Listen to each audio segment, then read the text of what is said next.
Hello, Capricorn! Salamat sa pagbisita, salamat sa pagbalik. Ito po ang inyong Sun, Moon, Rising Sign, and Venus Love Reading para sa sign ng Capricorn. Kunin nyo lang po kung ano yung nakarelate kayo, tapos nyo hindi. Kung hindi nakarelate, okay lang yan. Maaaring ang mensahe sa susunod na buwan siya makaka-relate tayo. So, like, share, and subscribe lamang po kayo para maabutan nyo yung pag-upload ng next na reading. Pero, naniniwala naman ako na meron dahilan kung ba tayo napadpad dito. Ano ang hindi mo matapos-tapos? Capricorn.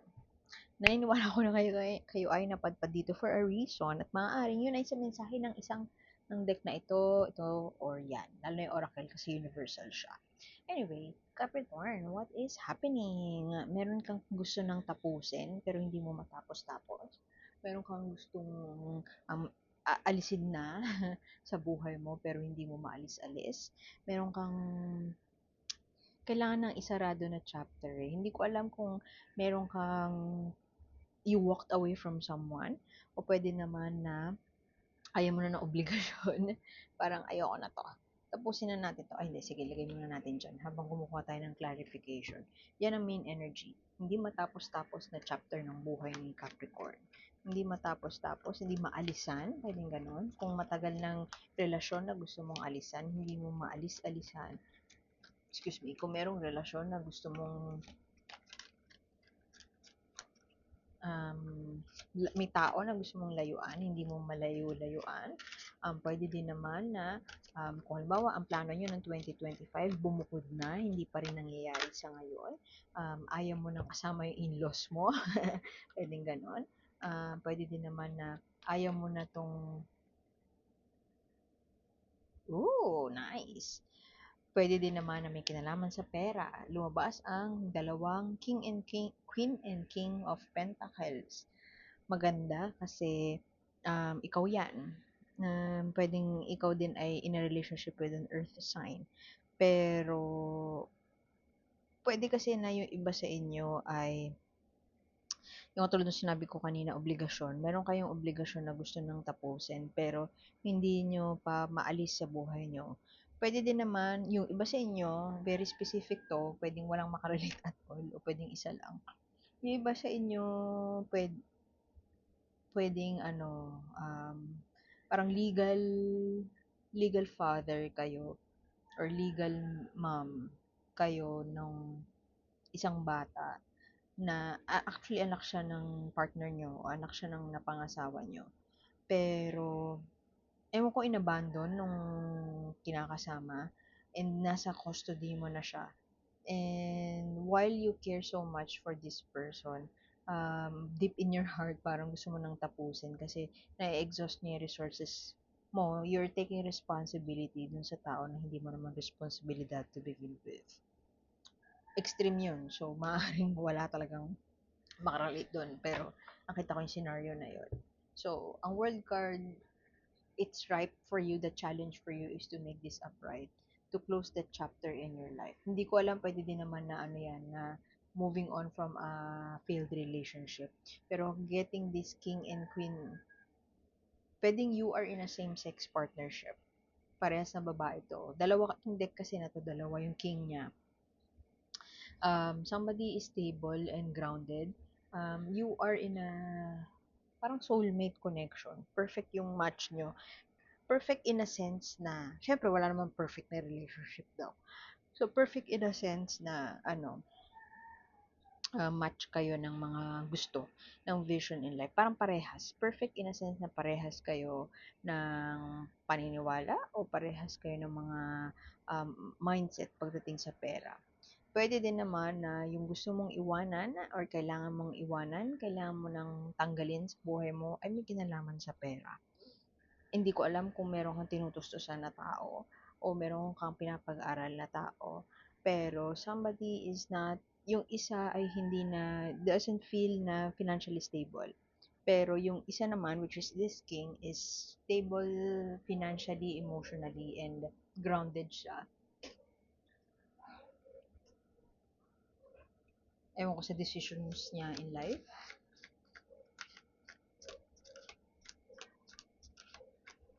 Pwedeng yung iba sa inyo sobrang na ano na naantala yung pag-aaral or naantala yung ipon. Halimbawa, may goal kayo no, na makapagpatayo ng bahay. Hindi pa siya nangyayari kasi nagpapaaral pa ng kapatid. O kaya may tinutustusan pa yung bahay ng pamilya. Pwedeng yung iba sa inyo ay breadwinner, tas yung partner ay financially stable, and the partner is telling you na you should keep something for yourself, mag-ipon ka para sa'yo, hindi para sa iba. And pwedeng yun ang, parang you are still trying to prove na it's an obligation na happy ka to do. Parang duty mo siya, yung ganun. Pero, hindi ka na nakakaipon. So, pwedeng yung pag-iipon mo for yourself, ang kinakailangan mo ng, ewan ko, gawa ng paraan. Hindi ko alam kung yung iba sa inyo may issue with your father-in-law. O pwede din naman na tatay mo yan. Pwedeng yung tatay mo ay masyadong maraming gustong gawin in life, pero ikaw ang nagtutustos ng kanyang gusto in life. Pwede din naman na yung iba sa inyo may ex to. Ito yung sinasabi ko na father-in-law. Pwedeng father-in-law, pwedeng father mo, demanding siya. Enerhiya to ng isang tao na kung ano yung gusto niya, yun ang masusunod. Very fierce and very, parang sisigawan ka niya kapag you assert your boundaries. Pwedeng ganun. Ayan o, tingnan mo o. Fire. Parang ready siya to charge forward. Pwedeng itong tao na to, you're still trying to prove yourself dyan sa tao na yan. Kaya, medyo nako-compromise yung current relationship mo with your partner. Kasi, you feel na you have a duty to this person, whoever that person is. Pwedeng kapatid yan eh. Pero I don't think so kasi king siya eh. So, tingin ko, father figure. Pwedeng tatay mo nga, pwedeng tito mo nga eh. You have that duty to that person, and while ayaw kang pakialaman ng partner mo, ikaw mismo hindi mo maamin sa sarili mo na you have to stick through and you have to, parang kailangan mo panindigan, ganun. Hindi ko pa nakikita yung advice na kailangan mo umalis. Ang nakikita ko pa lang, parang nawiwindang na yung, naguguluhan na yung, di mo alam kung ano yung mararamdaman mo over the situation. Alam mo lang, laban ka sa whatever life throws at you. Laban ka to prove na I can do this, kailangan kong panindigan to. And while nauubos na yung resources mo, yung emotion mo, it's taking its toll sa you emotionally. Why do I feel like hindi mo maamin yun? Na halimbawa, itong tao na to, sobrang stable na itong tao to, gitnang-gitna pa. Actually, pwede din ikaw to. Kasi yung partner mo yung, ano din, Earth sign, Taurus, Virgo, Capricorn, basta whatever sign, yung partner mo yung nahihirapan sa kaperahan. Pero, for some reason, I feel like ikaw yung nahihirapan. Ikaw yung trying to prove something. Ikaw yung may kailangan ng isaradong yugto ng buhay mo. At yung partner mo yung sobrang stable. Maraming maraming panggulo sa paligid mo, at ikaw tong tao na to na naapektuhan na emotionally. Actually, hindi lang naaapektuhan eh. Nasisira na yung yung mojo mo dahil nga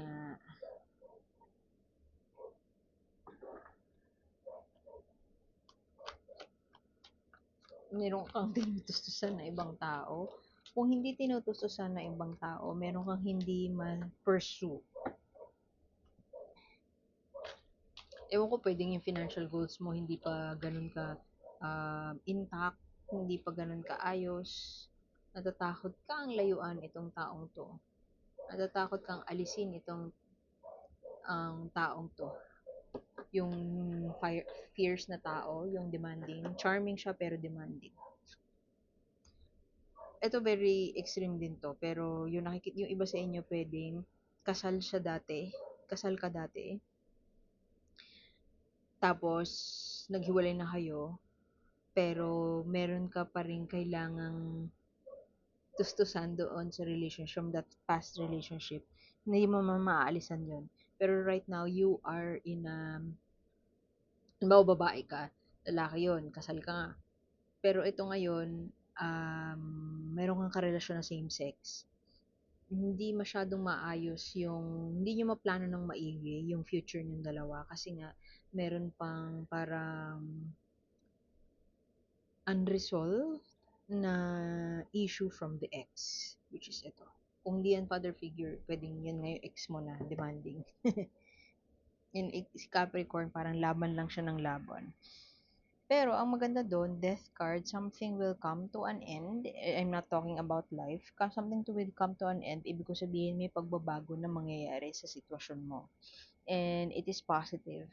Kasi finally, there would be changes around you. Hindi ko alam kung anong klaseng changes yun.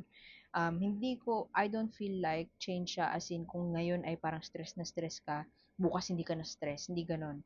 It's more of change pwedeng sa mindset mo, pwedeng change sa, halimbawa, mabibigyan ka ng opportunity to earn more, ganon na klase ng change.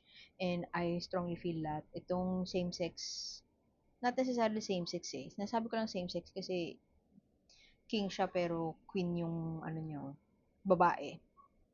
Tapos babae din to queen. Ang daming queen. So, kung hindi nagre-resonate sa inyo yung detalye na yun, leave it out. Pero, yung tao na yan, whoever this person is, very stable, very grounded. Hindi mo mahahalata na pwedeng hindi mo mahalata na mayaman sila, pero sobrang yaman pala nila. Or hindi mo mahalata na nasa sidelines lang kasi sila eh. Parang support sila. Very reliable, very dependable. Hindi sila kikilos for you, pero pag humingi ka ng tulong sa kanila, lahat gagawin nila para makaraos ka or maging successful ka sa gusto mong tahakin. And I feel like the positive changes will come to your life dahil itong parang lucky charm mo siya. Itong dahil sa taong yan.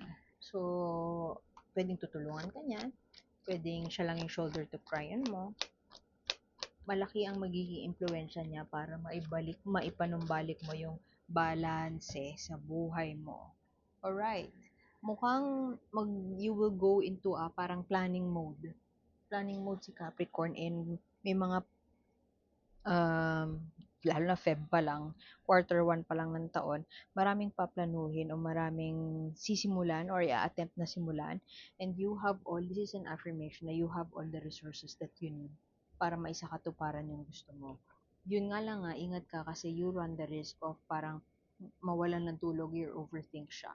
Pwede kasing visa yan, travel overseas, o kaya relocation overseas. Kaya talagang it will be a stressful time, pero it will be a stressful time for you to get out, to turn this, para magawa mo na yung new chapter na yan. It will be a stressful time, pero it will be a major change and a positive change at that, para lang makapagsimula ka na ng pagbabago. So kung since 2025 you've been struggling to make changes in your life, maybe this 2026, you can finally turn that leaf. You could finally make changes in your life, positive changes in your life. And yan, affirmation nga to na you have all the resources that you need. Hindi nga lang siya magiging madali. Pero it's just the beginning of parang a new chapter in your life, or at least turning that leaf, or makalaya dun sa isang sitwasyon na talagang nang stress sa'yo. Makakaalis ka na dun sa stress. Parang yun yung magiging title. So, getting there. Hindi, not necessarily Feb ka makakaalis, pero it will be the beginning of yun. Pag-alis ng stress. Positive changes are coming. So, kuha tayo ng saan na yung ito. Oracle.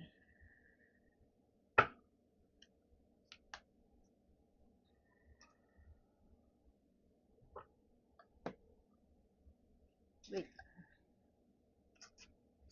Message ni Oracle for Capricorn. Oracle's message for Capricorn. What is your message? Excuse me, for Capricorn. Ang sticky ng cards. Anong gusto mong sabihin?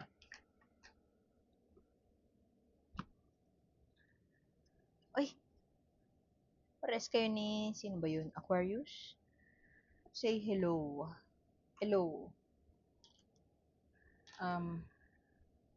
Get out of your comfort zone. Yun ang interpretation ko naman sa'yo. Um, siguro since 2025 o kahit yung towards the end of 2025, you've been doing something na parang na-stuck ka na lang doon. Hinayaan mo na ma-stuck ka na lang doon. So this year, maybe kung meron kang pinaplano, parang mag-unwind ka muna and be open to other yung mga hindi mo katulad, yung mga katulad, say hello. Maging bukas ka dun sa mga tao na hindi mo usually nakakasama. Kasi they could have insights for you na makakatulong sa sitwasyon mo. So, yun. Iwan ko na yun dun, Capricorn. And sana makita ko ulit next time. Ako po si A. And see you soon. Bye-bye!